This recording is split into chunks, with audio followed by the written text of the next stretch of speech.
Hey everyone, welcome back to the Easy Breezy Boss Life. I am Lisa Sabala, and today we are talking about how absolutely crucial it is for anyone working with a virtual assistant or a team or any creative team member to do this one simple habit because it's kind of underrated. And I'm using this episode to overstate just how important this thing is. It is about the importance of giving feedback and how it can transform your working relationships. It can boost productivity and even prevent some major pitfalls in your business. Okay, so I want to set the stage here. Imagine that you've just started working with a new virtual assistant. You're excited because your new team member wants to contribute. They're eager to please. But as time goes on, you start to notice that the work isn't quite hitting the mark as they used to. Maybe it's not aligning with your brand voice anymore, or the designs aren't capturing the essence of your message as much as they used to. So if you notice a decline in the quality of work on your virtual assistant, what do you do? So many of us might think that if you see something that needs to be corrected, you can just say, you know what, I'm just going to tweak it myself. It's faster and easier, so I'll just do it myself.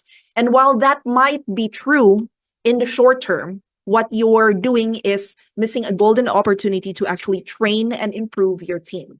This brings me to the core of today's discussion, the F word, feedback. Why is feedback so necessary, and what happens when you skip it? First, let's talk about the why. Giving feedback is about more than just correcting mistakes. It's about setting clear expectations and providing guidance for your team members. So when you share what you liked, what needs work, and why you made certain changes, you're actually helping your VA or team member understand you better. This kind of insight is invaluable. It's like handing them a roadmap. Without it, they're working in the dark and guessing at what you might want. It's like shooting a target blindfolded. Imagine if every time you did work for a client, it came back altered or changed without any explanation. How would that feel? It can be incredibly demotivating and confusing too. So for many VAs and creatives, their work is more than just tasks to be completed, because it is their nature to be creative, to have creative expression, a craft that they take pride in. So when changes are made without feedback, it's easy for them to feel like the effort wasn't valued. Most of the time, if you're dealing with creatives who are your assistants or your virtual assistants, they might not even bring it up. So why is not giving feedback a bad idea? And here are a few key consequences for you to consider. Number one, erosion of trust and morale. So when you don't communicate changes, or if you don't provide feedback, it can erode trust and morale. Your team members may start to feel that their work is not appreciated, and it can lead to disengagement. So when you see a decline in the quality of the work of your virtual assistant, see if there's a way that you can insert more feedback into your processes or the SOP that's been established. Because a disengaged team member is less motivated, they're less productive, and they are more likely to make mistakes. Before I go on, you need to subscribe to this channel because, well, you haven't subscribed yet. Duh. Seriously, just subscribe because we'll love you so much if you do. All right, back to the script. Number two, stagnation of skills. So without feedback, your VA or team member can't learn or improve. They continue to make the same mistakes, and over time, this stagnation can become a significant bottleneck in your business processes. Remember the F word, feedback is a tool for growth. It's what helps people refine their skills and become more effective. Number three is missed opportunities for innovation. So sometimes feedback isn't just about corrections, it's also about collaboration. So when you share your thoughts and open a dialogue, you create a space for your team to bring new ideas to the table too. And without this exchange, you might miss out on the innovation and creativity that comes from a collaborative process. So now that we've brought out the possible consequences, how can you effectively give feedback without it becoming a daunting task? Okay, so here are some tips that you can use.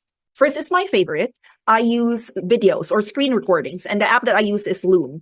As I mentioned earlier, tools like Loom are fantastic. They allow you to walk through the work and share your thoughts in real time as you're showing your screen. Now, your team can see exactly where you're coming from, what you like, what you didn't like about the project, which makes the feedback much clearer and more actionable for them.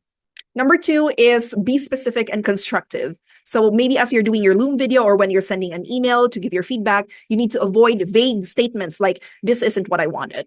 It's really vague. Like, instead of saying this is not what you XYZ, you can say, And be specific. Example, you can explain what aspects you like and which ones you thought didn't quite work. This not only helps your team understand your preferences, but also shows them that you're paying attention to their effort. And remember, the better your instructions and your feedback are, the better they can work to make things right the next time round.